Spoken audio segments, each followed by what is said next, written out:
बीती 9 फरवरी को उत्तर प्रदेश के कुशीनगर में स्थित मदनी मस्जिद पर प्रशासन ने बुलडोजर चलाया। इसके बाद इस मामले ने तूल पकड़ लिया। इस घटना पर जमकर हंगामा हुआ और विपक्ष ने योगी सरकार के इस एक्शन का जमकर विरोध भी जताया था। अब जमीयत उलेमा ए हिंद का प्रतिनिधिमंडल कुशीनगर में मदनी मस्जिद पहुंचा। बताया जा रहा है कि प्रतिनिधिमंडल ने यहां मस्जिद का मुआयना किया और आसपास के लोगों से मुलाकात की और उन्हें न्याय दिलाने की बात कही। बताया जा रहा है कि जमीयत की ओर से जो टीम मदनी मस्जिद पहुंची थी उसका नेतृत्व मौलाना हकीमुद्दीन कासमी कर रहे थे। प्रतिनिधिमंडल ने मस्जिद के ट्रस्टी से मुलाकात की और उनसे इस बारे में गहरी चर्चा भी की। मौलाना कासमी ने कहा कि जमीयत इस मामले को गंभीरता से ले रही है। उन्होंने मदनी मस्जिद के विध्वंस को न्यायपालिका के सम्मान पर हमला बताया। आपको बता दें कि जमीयत उलेमा ए हिंद ने इससे पहले बुलडोजर एक्शनों पर सुप्रीम कोर्ट में एक याचिका दायर कर अदालत से ध्वस्तीकरण पर रोक लगाने की मांग भी की थी। 9 फरवरी को मदनी मस्जिद पर बुलडोजर एक्शन के बाद 11 फरवरी को समाजवादी पार्टी का 18 सदस्यीय प्रतिनिधिमंडल मौके पर निरीक्षण के लिए पहुंचा था। वहां उन्होंने मस्जिद और उसके ध्वस्त किए गए हिस्से का मुआयना किया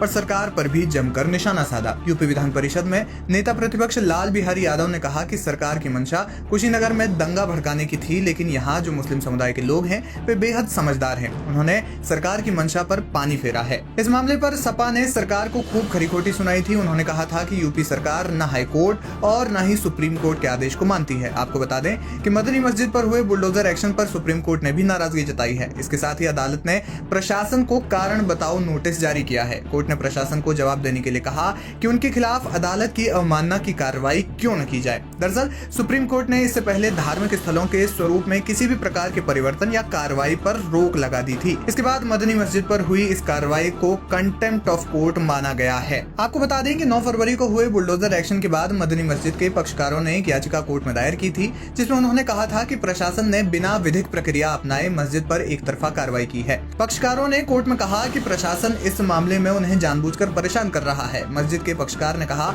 कि मस्जिद का निर्माण राजस्व अभिलेखों में उनके और उनकी मां के नाम दर्ज भूमि पर कराया गया है। याचिका में कहा गया है कि मस्जिद के अवैध निर्माण को लेकर जो शिकायत दर्ज की गई थी उसके बाद प्रशासन ने मस्जिद की पैमाइश की थी, जिसमें लगभग 6.25 डिसमिल यानी लगभग 220 वर्ग मीटर के सरकारी भूमि पर अतिक्रमण की बात कही गई, जिसे मस्जिद प्रशासन ने चिन्हित किए गए एरिया से टीन शेड वगैरह खुद ही हटा लिया था और इसके बाद स्पष्टीकरण भी नगर पालिका को दे दिया गया था। लेकिन प्रशासन ने स्पष्टीकरण का संज्ञान नहीं लिया और बिना किसी नोटिस के मस्जिद का कुछ हिस्सा बुलडोजर से ढहा दिया। फिलहाल अब जमीयत उलेमा ए हिंद के प्रतिनिधिमंडल ने मदनी मस्जिद जाकर मुआयना किया और लोगों को न्याय दिलाने की बात कही है।